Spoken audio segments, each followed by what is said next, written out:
दरभंगा जिला के हायाघाट प्रखंड क्षेत्र के राजकीय मध्य विद्यालय हायाघाट बालक की बनी स्थिति जर्जर। यह विद्यालय काफी दिनों से जो मरम्मती का कार्य नहीं कर पाए थे, जिसके कारण जो अभी वर्तमान में आए असगर हुसैन प्रधानाध्यापक ने बताया कि यह पूर्व में किसी तरह का कार्य नहीं किया गया था, जिसके कारण यह भवन जो है पूरी तरह जर्जर बन चुकी है। इसमें किसी भी तरह की घटना की आशंका हमेशा जताती रहती है।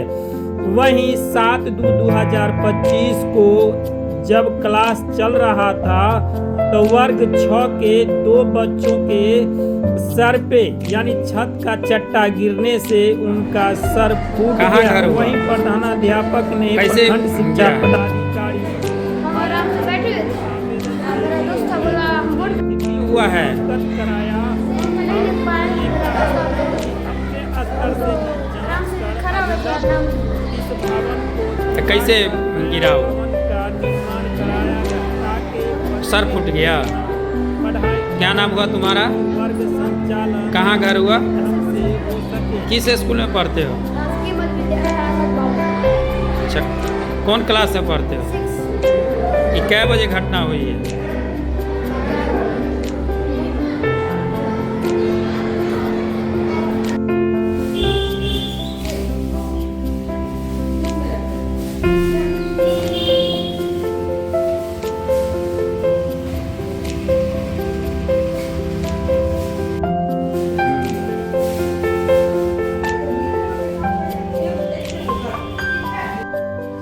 मेरा नाम मोहम्मद असगर हुसैन हुआ। हम यहाँ HM हैं, मध्य विद्यालय हायाघाट बालक। कितने दिनों से यहाँ? हम 23 सितंबर 2023 में हम यहाँ आए हैं। तब से आज तक तो हम बढ़ के कर रहे हैं, आज तक काम कर रहे हैं। इसका सुंदरीकरण, कैसे बच्चे ठहरे, सारा चीज आज तक तो लगे हुए हैं। लेकिन ये बिल्डिंग बनाने की कैपेसिटी मेरे पास नहीं है। जितना था हमने किया, अब हम बस क्या रोक। क्या मांग कर रहे हैं? मांग कर रहे हैं कि हमको इमीडिएट जो है सो इस बिल्डिंग को ध्वस्त करके और नई बिल्डिंग बना दिया जाए, जिससे किसी भी तरह की अप्रिय घटना होने से बच सके। जी सर, अभी जो आपके विद्यालय में बड़ी घटना हो सकती थी, कैसे हुई है? देखिए, अभी क्लास चल रही है और क्लास के दौरान बच्चे बैठे हुए थे।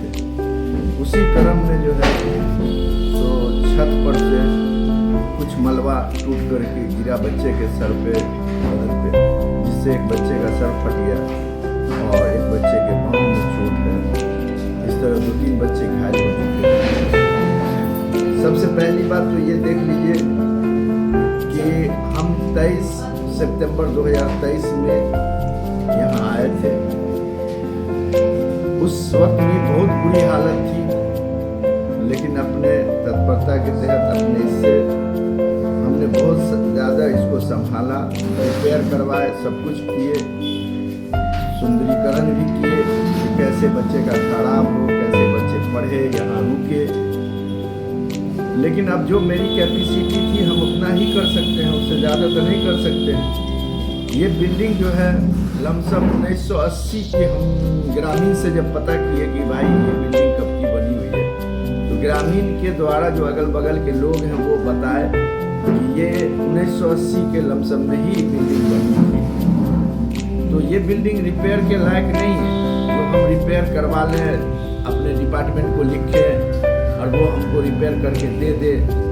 वो रिपेयर के लायक ये बिल्डिंग बिल्कुल कहीं से नहीं है। आप भी देख सकते हैं जा करके, ये बिल्डिंग पूरी तरह जर्जर है, कभी भी ध्वस्त हो सकती है और किसी भी अप्रिय घटना हो सकती है। और अब हम लोग का हट अलावा आज जो देख लिए दृश्य, उससे ये भी नहीं समझ में आ रहा है कि इसमें क्लास चलाए बच्चे को कि नहीं क्लास चलाए। जबकि यहाँ मेरे यहाँ बच्चा 268 नामांकन है और 250, 240 के करीब बच्चे उपस्थित रहते हैं। अब उस बच्चे को हम कहाँ बैठा ले, कहाँ नहीं बैठा ले, वो हमारे समझ से बाहर हो रहा है। और हम लोग को भी डर लगा हुआ है कि किसी तरह का कोई अप्रिय घटना अगर होती है तो सबसे पहले तो समाज हम ही लोग का कुटाई कर देगा, बाद में कोई चीज होगा। तो हम ये मैसेज देना चाहते हैं आपके द्वारा कि हम इंजीनियर साहब को भी बोले थे, आए थे, तो हम कहे सर इस रिपेयर को छोड़ दीजिए, कम से कम ये बिल्डिंग जो है बनाने का कुछ रास्ता निकाल दीजिए, जो हम बिल्डिंग बनवा लें या आप बनवा दीजिए। तो वो बोले कि अब ऐसे नहीं बनेगा, वो डीएम के यहाँ जाएगा, डीएम के यहाँ जाने के बाद वहाँ से फिर बिल पास होगा, कौन ठेकेदार है, ठेकेदारी पट्टा पर काम होगा, तो लंबा प्रोसेस है। तो हम तो चुप हो गए। रही बात कि हम ऑफिस कितना दौड़े हैं, यहाँ तो तरह तरह की बातें हैं, कभी अपार आईडी, कभी ई शिक्षा, कभी ये वो, तो अब इधर करें कि उधर हम बिल्डिंग के लिए दौड़े, कहाँ दौड़े। यदि किसी प्रकार की घटना होती है तो दोषी कौन पाया जाएगा? ग्रामीण तो हमको दोषी बनाएंगे, जो नजदीक में रहता है उसी का ना पहले व्यवस्था कर देता है ग्रामीण। अभी जैसे हुआ है, अब ग्रामीण दौड़ के आया, सब चीज उसको झेले हम, बोले हम लोग तो नहीं है, भगवान नहीं है, जान नहीं रहे हैं, तो ऐसे रूम में काहे आप बैठा ले। अब वो हमसे सवाल कर रहे हैं कि जब ऐसा रूम है तो काहे बैठा ले। तो एक तरफ तो कह रहे हैं कि बच्चे की उपस्थिति 100% होना चाहिए, और एक तरफ जगह नहीं है तो हम बैठा ले कहाँ, बच्चे को वापस नहीं कर दे, कहाँ बैठा ले बच्चे को, आखिर हम बैठा ले तो बैठा ले कहाँ। और वो कैपेसिटी मेरे पास नहीं है। मेरे पास यहाँ शिक्षक से भी पूछ सकते हैं, अगल बगल के ग्रामीण से भी पूछ सकते हैं कि हम अपनी औकात से ज्यादा इसमें हम किए हैं, लेकिन अब मेरे बिल्डिंग बनाने का कैपेसिटी नहीं है जो हम बिल्डिंग बना देंगे। क्या मांग कर रहे हैं? हम सर से यही रिक्वेस्ट करेंगे, सबसे गुहार लगाएंगे कि सर इमीडिएट इस बिल्डिंग को ध्वस्त कर करके जो है नया बिल्डिंग बना दिया जाए, जो बच्चे तो किसी तरह की अप्रिय घटना से बच सके। क्या नाम हुआ आपका? मेरा नाम मोहम्मद असगर हुसैन, हायाघाट मध्य विद्यालय, क्या मैं HM है।